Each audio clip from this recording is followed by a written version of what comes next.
So hello everyone. Um, so this is the course that we are having. This is the third week today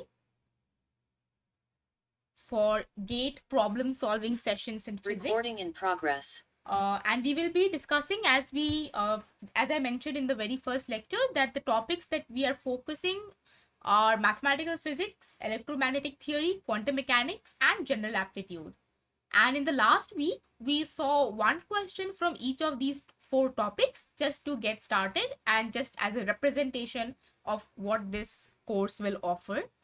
And this week, we will focus on general aptitude and mathematical physics. So how we will proceed further is that every week we will select one topic out of mathematical physics, electromagnetic theory, and quantum mechanics. One of these plus general aptitude. So some questions on general aptitude and then some questions from one of these three topics.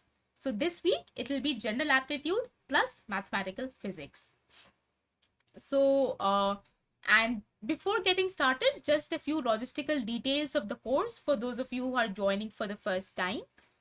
This course will be recorded. So this is the Zoom session that we will have every Saturday from 1:30 p.m. to 2:30 p.m. And this is also live streamed on YouTube.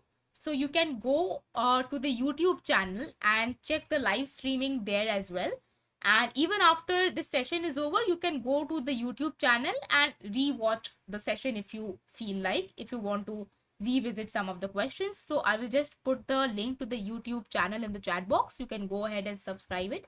So this is the YouTube channel that we have, where each of these videos will be live streamed. And then we have a Google Drive folder where I upload these lecture notes that we discuss for every week. So you can go and bookmark the Google Drive site as well, and you can go and check the lecture notes for each week that we have. So we have the lecture notes for the last week uploaded over there, and I will just share the link to the Google Drive folder as well. Just give me a minute.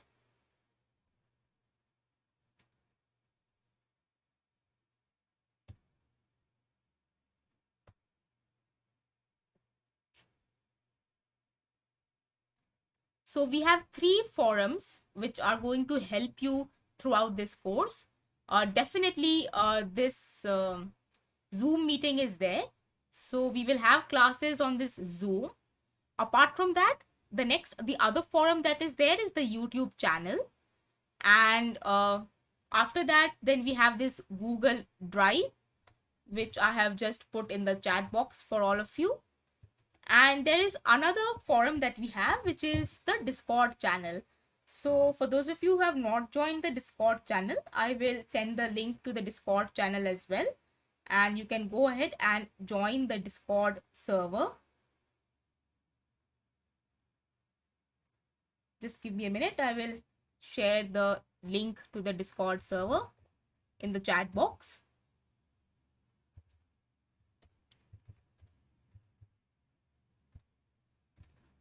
So these are the three platforms that we have where you can go and revisit the topics that we have studied, and as you can also post your own questions in these forums, and then we will look at those questions that you have.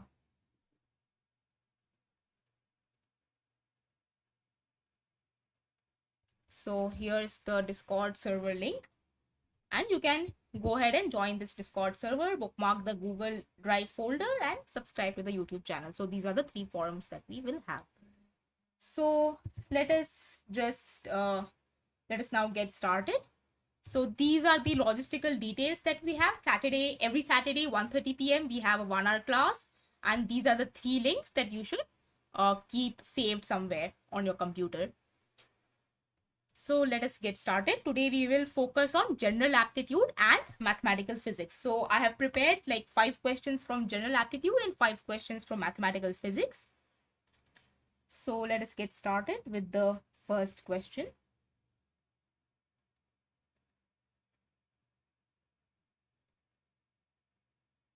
So as you might be aware, in general aptitude, apart from some logical reasoning type questions, you also have some English language based questions.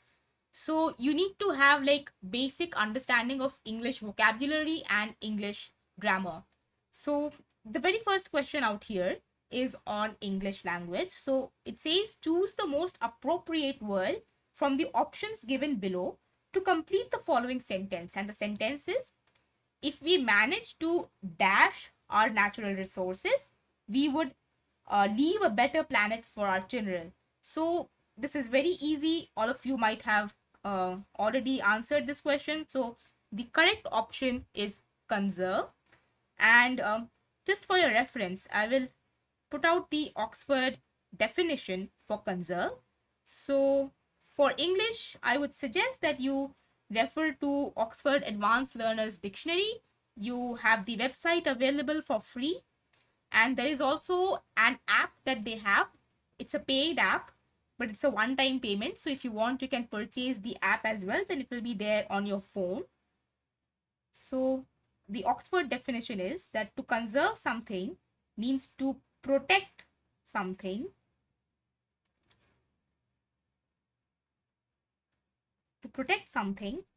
and prevent it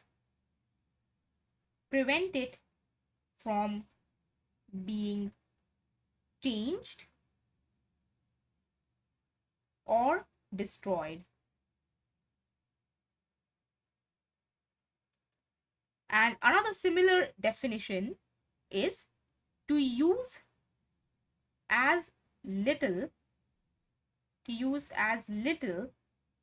of something,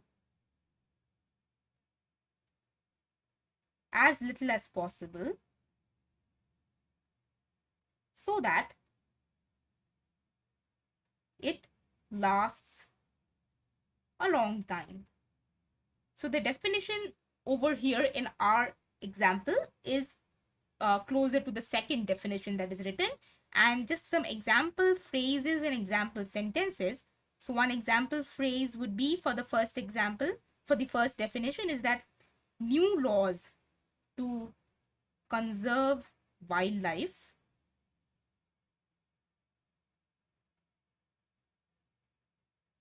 So to conserving wildlife would mean that you are preventing the destruction of wildlife. You are preventing any change to the wildlife, any change from happening to the wildlife in the region. So this corresponds to the first definition. Another example would be renewable energy resources. Renewable energy resources can help conserve fossil fuels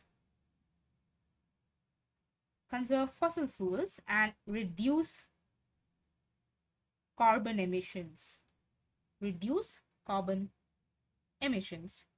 So this corresponds more to this second definition that is there. That is, if you want to conserve fossil fuels, then we want to use as little of the fossil fuels as possible. We want to reduce and minimize our usage of fossil fuels. And then how do we solve the problem of energy? Then we will use renewable energy resources in order to conserve the fossil fuels that we have. So this is the first question on general aptitude.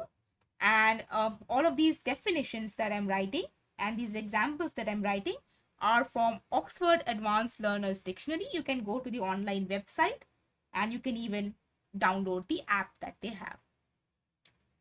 Next is some simple question. So this is a question. Let me read out the question. It says 25 persons are in a room. 15 of them play hockey. 17 of them play football. And 10 of them play both hockey and football. Then the number of persons playing neither hockey nor football is, and we need to find out that number. So let us start. These are the options that we are given. So let us write down. So the number of people playing either hockey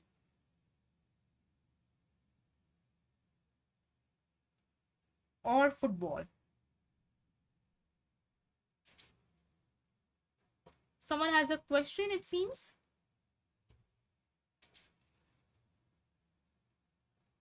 Uh, Someone is trying to ask a question or what? I see someone has unmuted. Okay, fine. So yeah, number of people playing either hockey or football would be given by the union. So either hockey or football is given as a union. So this would be number of people. H over here denotes hockey and F denotes football. So number of students playing hockey plus number of students playing football minus number of students playing both hockey and football. So both hockey and football is taken as the intersection, and either hockey or football is taken as a union. So someone has a query. I see someone else is also unmuted. Aishwarya, you have some query? Okay, fine. So I see something in the chat box. People have answered this thing. So Prateek, yes, your answer is correct, and we are just discussing the solution. Your answer is absolutely correct. So this is the equation that we will write for either hockey or football. That's given as a union, and both hockey and football is given as an intersection. Now we are given these numbers. So people playing hockey, that is 15. People playing football, that's 17. And people playing both hockey and football, these people must be very skilled. They are playing both hockey and football. Both the sports are quite different in terms of the skills required. So yeah, definitely these 10 people are very much skillful, I must say. So both hockey and football are 10. And so this 15 plus 17 minus 10, this gives me 22. So, and total number of people that we have, total number of people, that's 25. So now we can find out number of people. We are supposed to find number of people playing neither hockey nor football.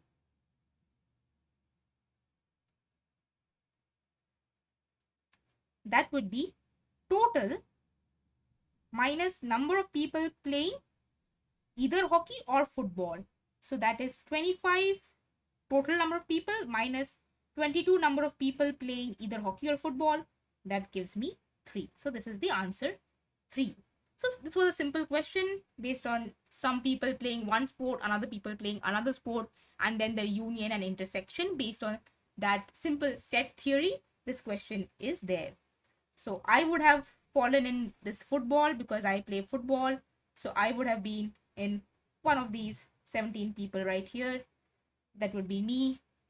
Some of you might be playing hockey. So yeah, people should play sports. I believe it's good to stay fit. Now next question. So yeah, this is another question based on English.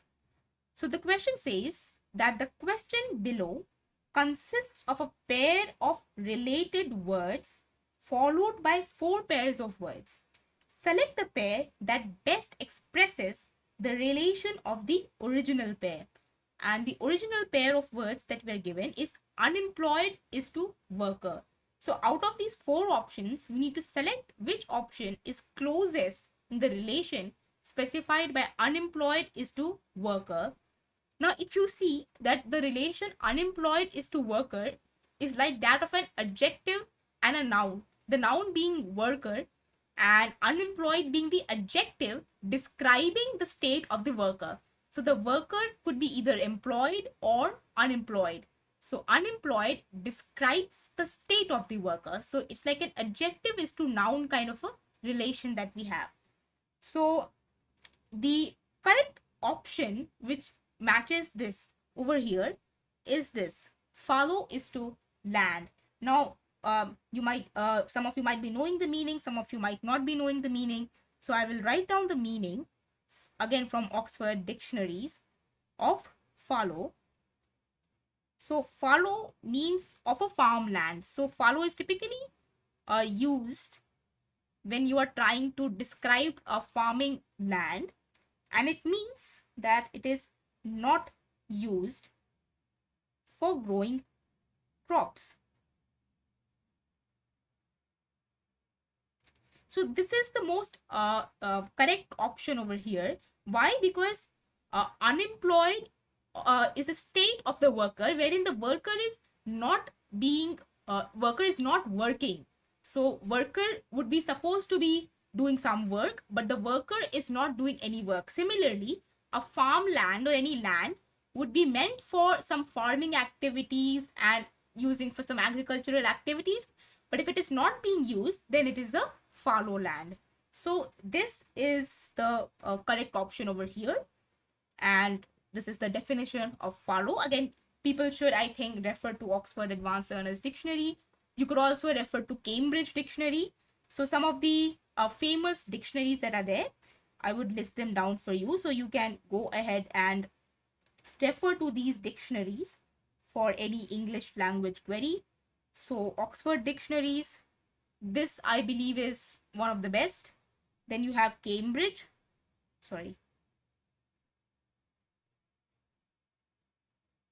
Cambridge also has its dictionary, and both of these are available online as well as a mobile phone app.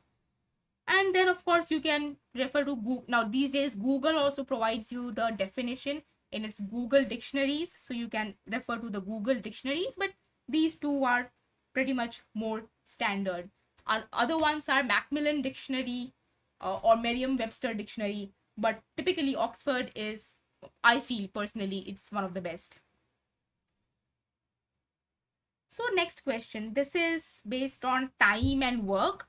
So time, work, kind of category of problems are there.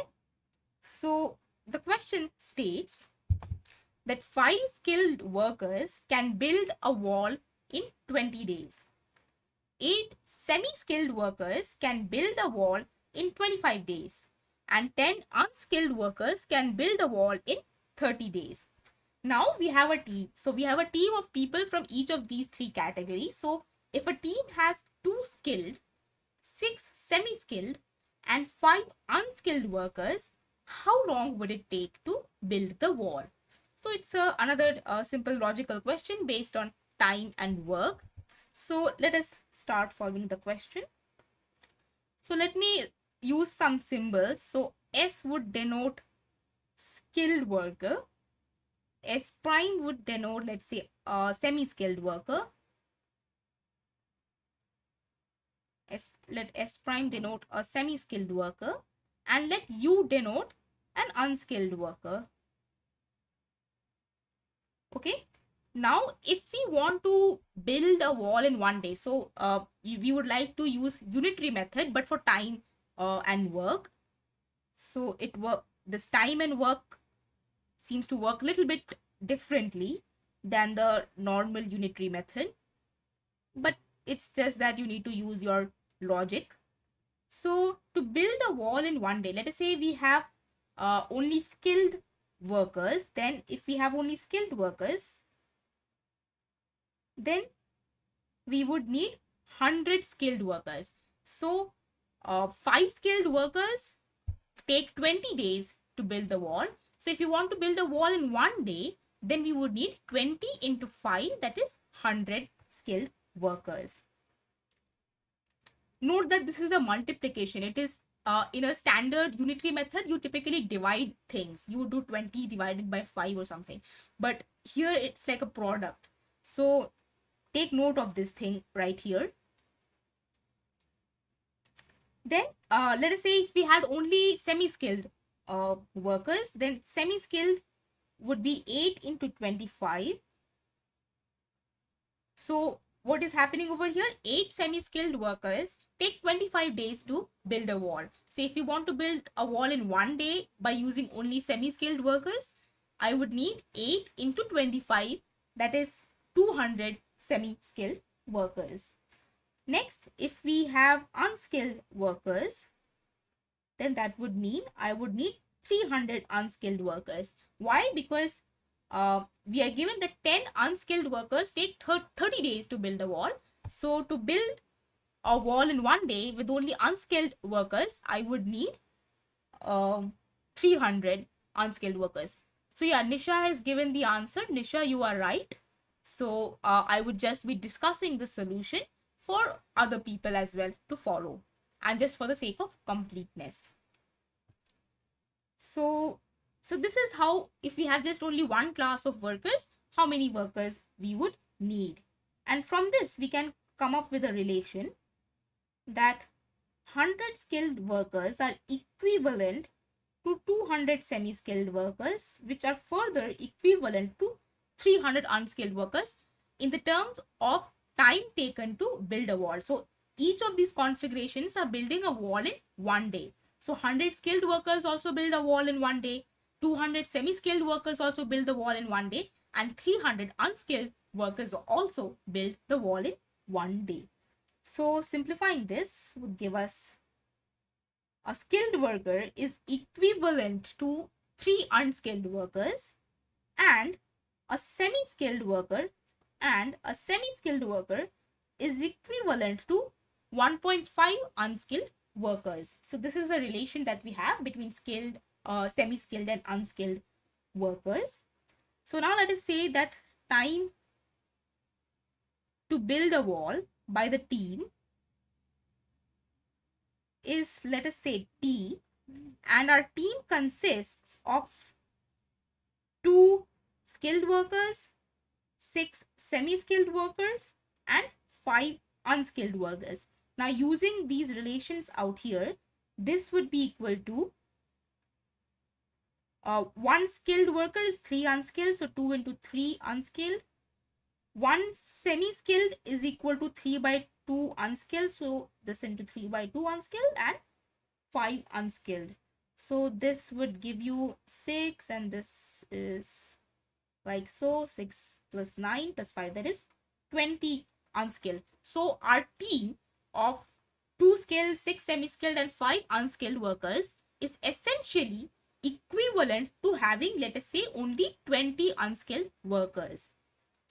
Now we can easily find out the time. Therefore, the time taken to build the wall by this team would be 30 days, because 30 days into 10 unskilled divided by 20 unskilled. Why? Because 10 unskilled workers, this 10 unskilled workers took 30 days to build the wall. So now if we have 20 unskilled workers, that would be 10 into 30 divided by 20, and that would be 15 days. So as Nisha had correctly written in the chat box, the correct option over here is D, that is 15 days. So now another question on English, another pretty simple grammatical question. There's nothing much to discuss over here. So the question says, choose the most appropriate phrase from the options given below to complete the following sentence. The sentence is, I contemplated dash Singapore for my vacation but decided against it. The options are to visit Singapore, having to visit Singapore, visiting Singapore, and for a visit Singapore. So the correct option over here, can someone write in the chat box what, so people write in the chat box what you feel is the correct answer for this. So people can write down in the chat box if you are there.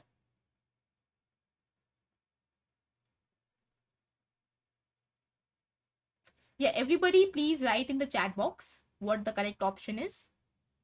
I would like to see what option you select. So each one of you please write in the chat box. You have 1 minute to write in the chat box. Yeah, I see there are 10 people over here. Please write in the chat box. So Priyanka says option A, Aishwarya says option A, Nisha says option C. Okay, someone else also wants to try. Yeah, I would like everyone to try it. Everyone give your opinion on what the correct answer is. I have 3 people having said, 3 people have given me their answers. So okay, fine. So some people are saying A, Someone has said C. So the correct option is indeed C. So some people do get confused over here. So that's why I wanted people to give the correct option that they feel. So some people indeed say, when they are saying that I contemplated to visit Singapore. Some people are saying A. So some people indeed while conversing, while having a conversation with people, they say something like this, that I contemplated to visit Singapore for my vacation. But that is not the correct option. The correct option is I contemplated visiting Singapore. So you use this particular phrase, this particular tense you use when you are talking in this context. So yeah, that's all for the general aptitude for today. So these were 5 questions for general aptitude, some English, some logical reasoning. And now we will move towards mathematical physics. So a bunch of questions. I have 5 questions for mathematical physics as well. So we will look at those questions now. So this is the first question. The question is on tensors. Now, for those of you who have not studied tensors, do not worry, do not get tensed. It is a very simple question. You will be able to solve it. And the question is, consider an antisymmetric tensor Pij with indices I and j running from 1 to 5. The number of independent components of the tensor is, we are given 4 options. Now, antisymmetric tensor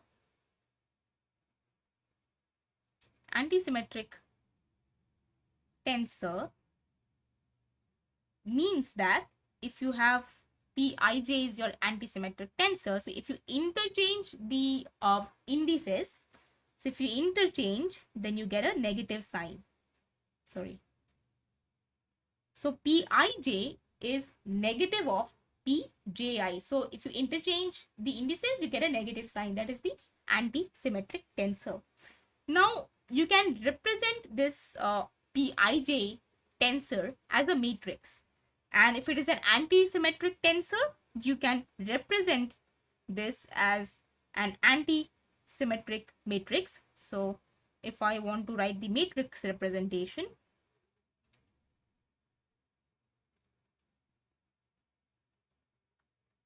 this would be by an antisymmetric matrix. So everyone would be aware of matrices, even if you are not aware of tensors, and that's how you can solve this question. So we are given that the indices run from 1 to 5. So it's a 5 cross 5 matrix representation that we will have. So let me write down the matrix representation. It will be like 5 cross 5. So 1, 2, 3, 4, 5. 5 rows and 5 columns. Okay, so this kind of a grid we will have.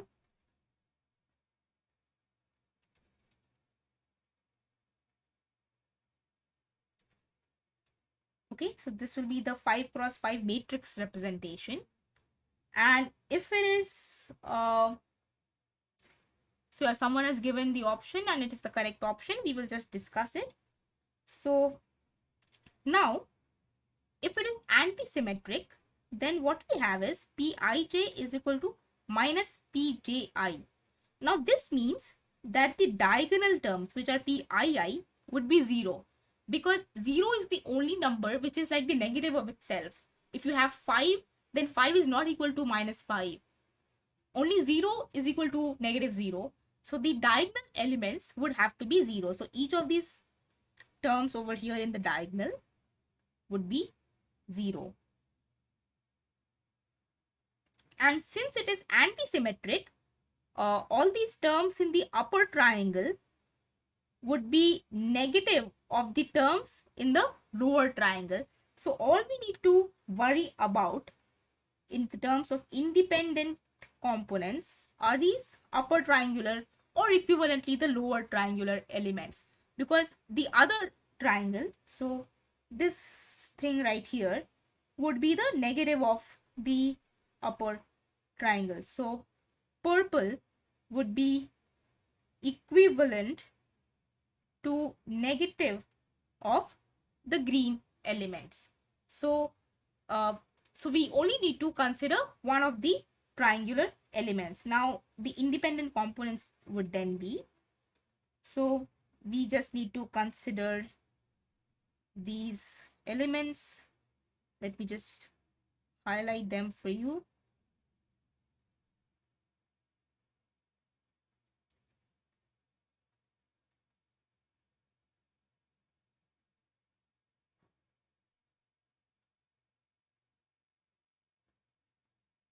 So these elements over here are the independent components. So you could simply count them as well, but we would let us just write down the general expression. So independent components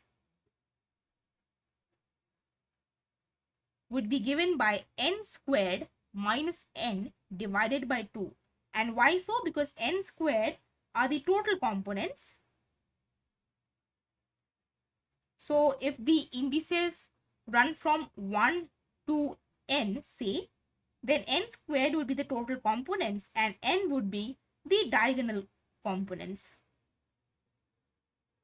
And diagonal we know is going to be 0. So n squared minus n by 2, and n in our case is 5.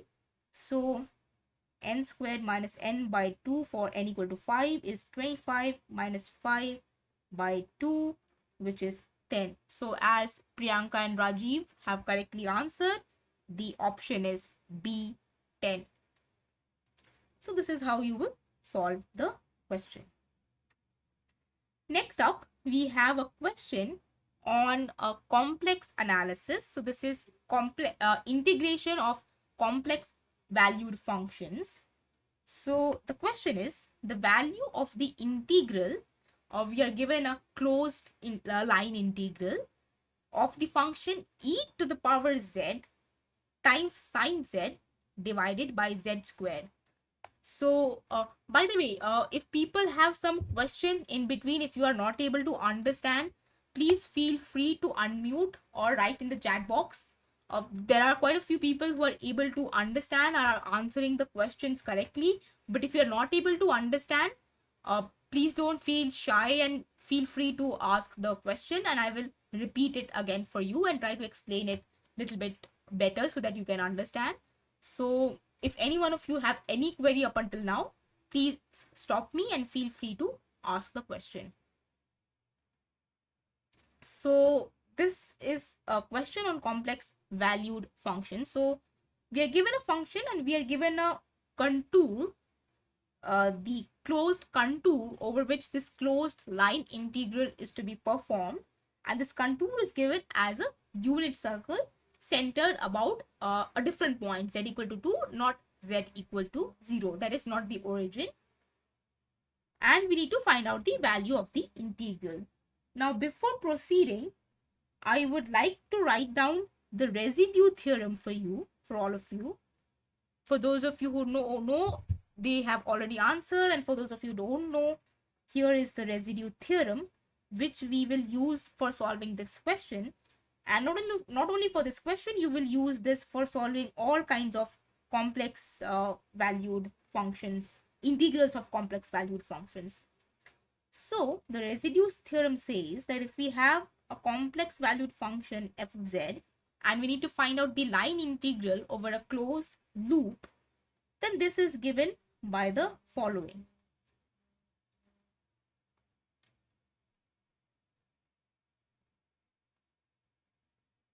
Now let me explain what each of these terms in this expression means. So this is our residue theorem, and you should remember it.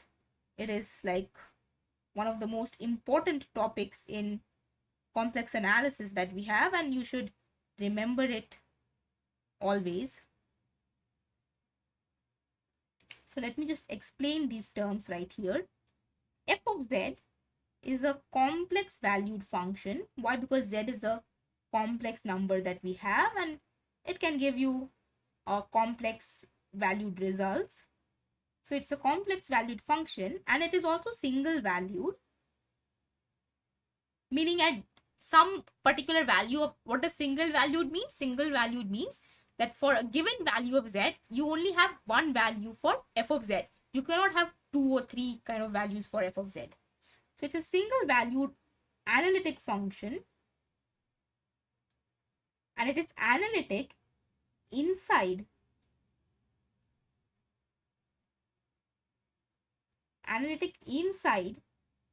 and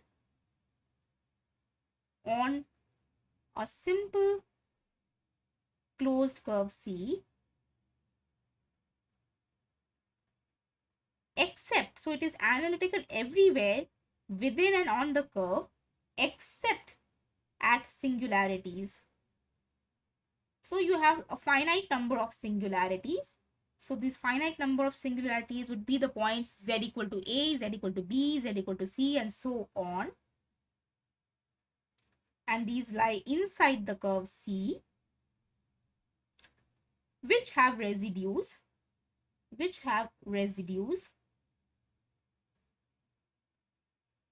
given by a minus 1, b minus 1, c minus 1, and so on. So in the formula that I have written, this a minus 1, b minus 1, c minus 1 are basically residues at these singular points z equal to a, z equal to b, z equal to c, and so on. And how do we find out these residues? So we have a formula for finding out the residues.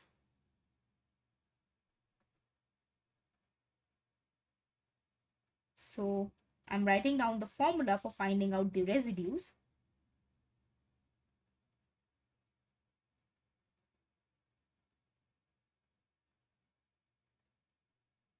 So z equal to a is the singular point, and for this we have the residue. So for z equal to a being a pole, or a singular point being a pole of order k. So this is the expression. Let me highlight this as well. So these are important formulae. You should remember it.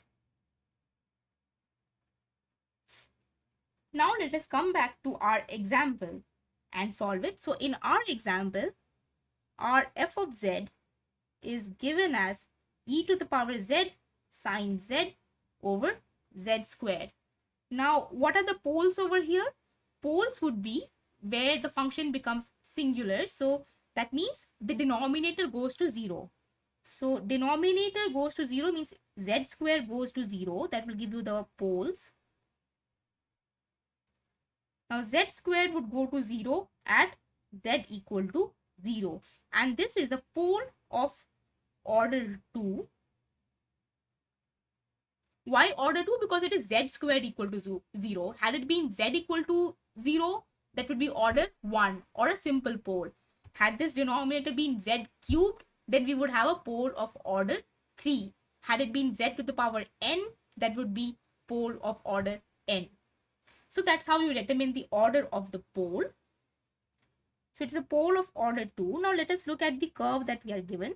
The curve is z, simple closed curve is a curve which is a circle given by mod z minus 2 equal to 1. So it's a unit circle centered about z equal to 2. So opening up this modulus would give us the following, and this would be just rearranging the terms like so. So our z is confined between 1 and 3. So now notice that in this interval 0. So this means that is z equal to 0, which is our pole, does not lie within C. Does not lie within C. So therefore our integral will be 2 pi I times 0, that is 0. Why? Because our pole is outside C. So remember that in these in this equation, in this residue theorem, all of these poles are there, and these poles need to be inside the equation, so sorry, inside the curve. So all these singular values are inside the curve C. If the singular values are outside, then they would not contribute anything to the integral. So the contribution to the integral comes only from the singular values or the poles, which are given by the residues. But if these poles lie outside of the curve, then they do not contribute anything. So the correct option, as some people have rightly mentioned in the chat box, is indeed the option D, which is 0. Now, had this pole been inside the curve, let's say had it been z equal to 1.5. So let us say, let me just create a hypothetical situation for you. You can work this out yourself. So had the denominator been z minus 1.5 squared, okay? So what would the pole then be? Pole would be z minus 1.5 squared goes to 0. So that would mean z equal to 1.5 is the pole. And this would again be pole of order 2. And then this point lies within the curve that we have. So z equal to 1.5 lies in this region that we have. It lies within the closed, simple closed curve, that is the unit circle centered about z equal to 2. So in that case, the answer would not be 0 because this pole lies within the curve. So it will have some residue value, and that residue value will essentially contribute to your integral. So you can find out the residue for this. So order 2 means k equal to 2, and then you can find out a minus 1 from this formula right here. That would be the single derivative is involved over here. And then you can, once you find out this a minus 1, you can plug it back into this and you will get the answer as 2 pi I times the residue. So you should be careful to check whether your pole is inside or outside the curve. Sometimes what happens is that people just find out the pole and they find out the residue and then they select the answer and they feel that, well, they have solved the question. So this is not correct. The correct way is to find out the pole, and then you need to check whether that pole or that singular point lies within your curve or not. Because if it does not lie within the curve, then your answer is simply 0. You do not need to put in so much effort to try and find out the residue or not. So yeah, this is some basic information about integration with complex value functions. So try to solve this question by yourself, and you can post your answer in the Discord forum or the YouTube channel in the comments. I would like to see people trying to solve this question.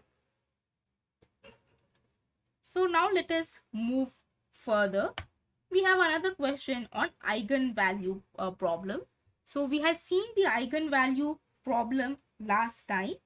So for those of you who were not present last time, I have another eigenvalue problem for you, and I would repeat the stuff over here for those of you who were not present last time. So we need to find out the eigenvalues of the matrix. The matrix is given and it's a 3 cross 3 matrix, so it will have 3 eigenvalues, and these are the options we need to select. So what is the eigenvalue equation?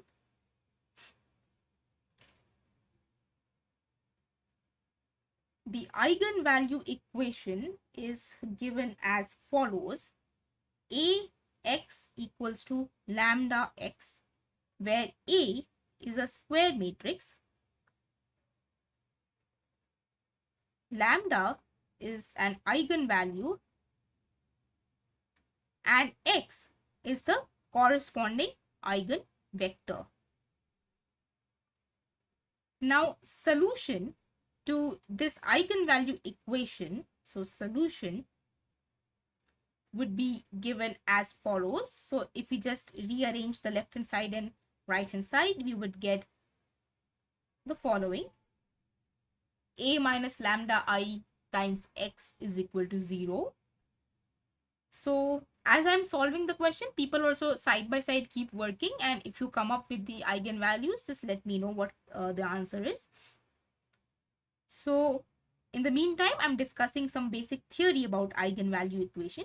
So the solution to this eigenvalue equation would be given by a minus lambda I times x equal to 0. And this would give me a solution only when a minus lambda I, the determinant of a minus lambda I is 0, in order to get a non-zero eigenvector x. Now, how did I come up with this kind of a condition that determinant a minus lambda I should be 0? Well, that is simple. I will just explain it to you. So let us say if determinant a minus lambda I is not equal to 0. So if the determinant is not 0 for a square matrix, then you have the inverse, which is existing for that matrix. So that means, this would mean that a minus lambda I is an invertible matrix. That means the inverse exists. So if a minus lambda I x equals to 0, and if this a minus lambda I is invertible, then what we get? We get x equal to a minus lambda I inverse times the 0 column vector, and this will give me 0.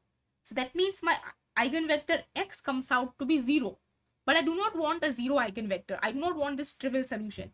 I want a non-zero eigenvector. So to get a non-zero eigenvector, the determinant of a minus lambda I needs to be set to 0. Now in our case, what is our A? A is the matrix that we are given over here: 1, square root 8, 0, square root 8, 1, square root 8, 0, square root of 8, and 1. So this is the matrix that we have, and let us now find out a minus lambda I determinant and set it equal to 0. So a minus lambda I determinant would be 1 minus lambda square root 8, 0, square root of 8, 1 minus lambda square root of 8, 0, square root of 8, and 1 minus lambda. And this determinant we need to set to be equal to 0. So let us just simplify and solve. So determinant would be expanding along the first row. So expanding along the first row, we will have 1 minus lambda times 1 minus lambda squared minus 8. Then negative square root of 8 times square root of 8, 1 minus lambda. And let us just simplify it. So taking 1 minus lambda common, we have 1 minus lambda squared minus 8 minus 8.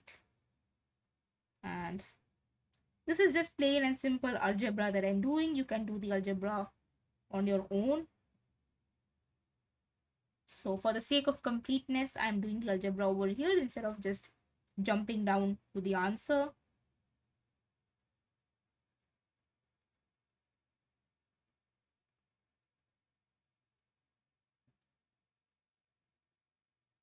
This is just trying to factorize.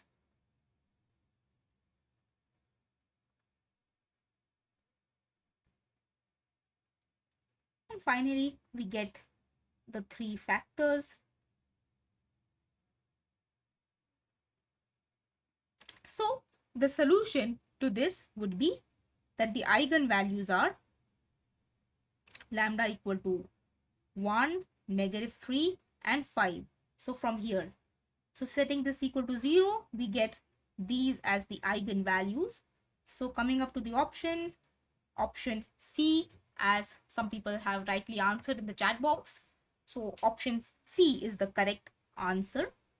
And before proceeding, I would like to list some properties of these eigenvalues. So some properties. These properties would help you solve some other questions based on eigenvalues. So the first property is that if you have a diagonal matrix or any form of a triangular matrix. So diagonal is a very special matrix, but even if you have some triangular matrix, either upper triangular or lower triangular, so if you have a triangular matrix, then the eigenvalues are nothing but the diagonal elements. So you do not need to actually work out this problem. You can directly get the eigenvalues for a triangular matrix. So let us say if we have a triangular matrix, let us say upper triangular matrix. So 3 cross 3 upper triangular matrix would look like this. The other lower triangular elements would be 0. So in this case, the eigenvalues are given by these diagonal elements over here. Some other properties are that determinant is the product of eigenvalues and trace is the sum of eigenvalues. And then if you have, let us say, a unitary matrix, for unitary matrix, the modulus of each of the eigenvalues would be 1. And for those of you who are not aware of what a unitary matrix is a matrix which has the following property. That U dagger U is equal to identity, which is equal to U times U dagger. And this dagger operator is basically complex conjugation. Complex conjugation followed by a transpose. So a matrix which satisfies this property of U dagger U being equal to U dagger being equal to the identity matrix, such a matrix is called a unitary matrix. And another property is eigenvalues of a matrix to the power some integer value or something. So a to the power k is given by lambda to the power k, where lambda I is the eigenvalues of a. So if you are supposed to find out the eigenvalues of, let us say, a squared, then what you would do, you would find out the eigenvalues of a, and then you would just square those eigenvalues and they would be the eigenvalues of a squared. You need not multiply a 2 times to find out a squared first and then try to work out the eigenvalues. So square would be easy, but let us say if you are given a question wherein you have to find out eigenvalues of a to the power 5. Now it would be very difficult and very time consuming to multiply a 5 times to get the matrix a to the power 5 and then to find out the eigenvalues. Instead of that, what you can do is find out the eigenvalues of a, and then power 5 of those eigenvalues would be the eigenvalues of a to the power 5. So these are some useful properties. Mostly you would be using the first two properties quite frequently in order to solve some of these MCQ type questions that would be there in your exam. So you should remember these properties and they would be very much helpful. Now I have two more questions and I seem to be running out of time, but I think I still do have some 5 minutes, or rather 2 minutes. Yeah, so some about 5 minutes. So I think we can do these questions. Pretty much simple questions. So yeah, let us solve these questions instead of postponing it to the next class. So the first, now this question says, if a force vector F is derivable from a potential function V, V as a function of R, where R is the distance from the origin of the coordinate system, it follows that, and we are given a bunch of options for gradient and for curl and for divergence. So this is quite a simple question based on the properties of vectors, vector calculus rather. So let me write down. So if F is derivable from a potential, so you know that force is given as negative of gradient of the potential function. So negative of the potential function, so that's how you would write your force. So what this statement means that F is derivable from potential. This statement basically means that we will write force as a gradient of a potential function, and negative sign just to tell you what sign it follows. And in this, now the gradient, sorry, the curl of the force would be given as curl of this gradient of potential function, and this would be the zero vector. And why? Because we have the property that curl of gradient is 0. And then we have a bunch of other properties in this vector calculus.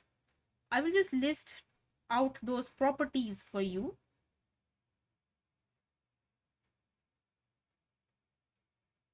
Oh, sorry, I have written down properties in this. Let me just undo.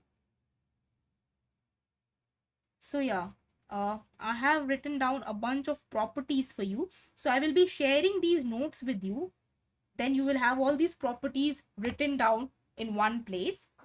So the property that we just used right now is this: curl of gradient is equal to 0.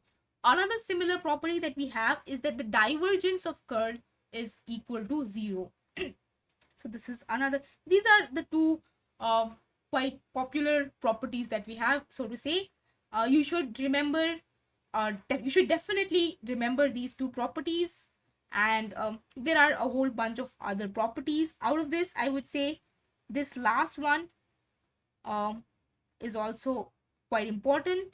It occurs frequently when you are trying to study wave equation, electromagnetic theory. There you would be using this property. And then there are a whole bunch of properties, some of which are very easy. For example, these properties right here, they are pretty much intuitive, easy to remember, not at all complicated.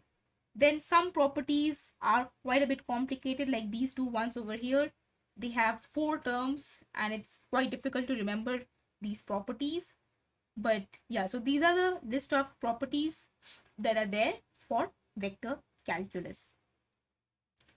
Now coming to the last question for today. This is another question based on eigenvalues, and we will use the properties that I just listed out.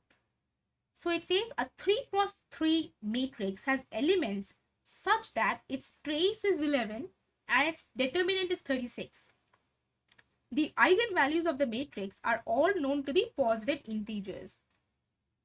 The largest eigenvalue, sorry, not eigenvalues, it should be eigenvalue. The largest eigenvalue of the matrices, and we have 4 options. We need to select one of these 4 options. So if people would like to solve this question before me, I would give you 1 minute to answer this question. It's a simple question. So if people can write in the chat box in 1 minute if someone is able to come up with the answer, else of course I would discuss the answer. So let me discuss the answer. Yeah, some people have written down the answer. Okay, someone is saying 9. Fine, so let me discuss the answer now. So the determinant is what? It is the product of eigenvalues. Okay, and trace is what? Trace is sum of eigenvalues. So let us say it's a 3 cross 3 matrix. So we will have 3 eigenvalues. So trace is 11. So sum of eigenvalues would be 11. And determinant is 36. So product of eigenvalues would be 36. Now, we are given that all the eigenvalues are positive integers. What that means is that if all of these eigenvalues are positive integers, what that means is that 18 and 12, these options A and B, are ruled out. And how am I ruling it out? Well, because 18 plus some positive integer x can never give you 11. So 18, you would have to subtract uh, basically 7 from it. So 18 plus minus 7 would give you 11. Similarly, 12 plus some positive x will not give you 11. You would have to do negative 1 in order to get to 11. So A and B are ruled out. Now someone wrote the option C as 9. So if it is 9, then you would see, let us say, look at the trace. So 9 plus 1 is going to give you 11, because we need to add only positive integers. And positive means non-zero. So we can't do 9 plus 2 plus 0. That is not possible. So the only option with 9 would be 9 plus 1 plus 1. But when you do 9 into 1, that would give you 9, which is not equal to 36. This is not equal to 36. So this is not correct. So if you have the option 6, that would be, to get 11, you would do 6 plus 3 plus 2 to get 11. And then 6 into 3 into 2 is going to give you 36. So 6 is the correct option, option B. So that's all for today. We looked at 5 general aptitude questions, 5 mathematical physics questions, and this is how we will proceed further. Like, we will discuss some general aptitude questions in every lecture, and then we will select one topic out of mathematical physics, electromagnetic theory, and quantum mechanics. So that's for today's lecture, and for those of you who joined late, I will share the links that we have for you. So here is the link to the YouTube channel, which you could go and subscribe, and then you can follow. So all of these videos, all of these lectures that we have are being live streamed on YouTube. So you can go back to these lectures anytime you want on YouTube. Then we have this Google Drive link where all the lecture notes would be uploaded. So once this lecture is over, and if you want to have a look at the lecture notes, you can go to the Google Drive link. And then we have the Discord server, which you can join, and you can pose your queries in the Discord server, and we will look at those queries that you have. So that's all for today. Thank you for joining, and we will meet next Saturday.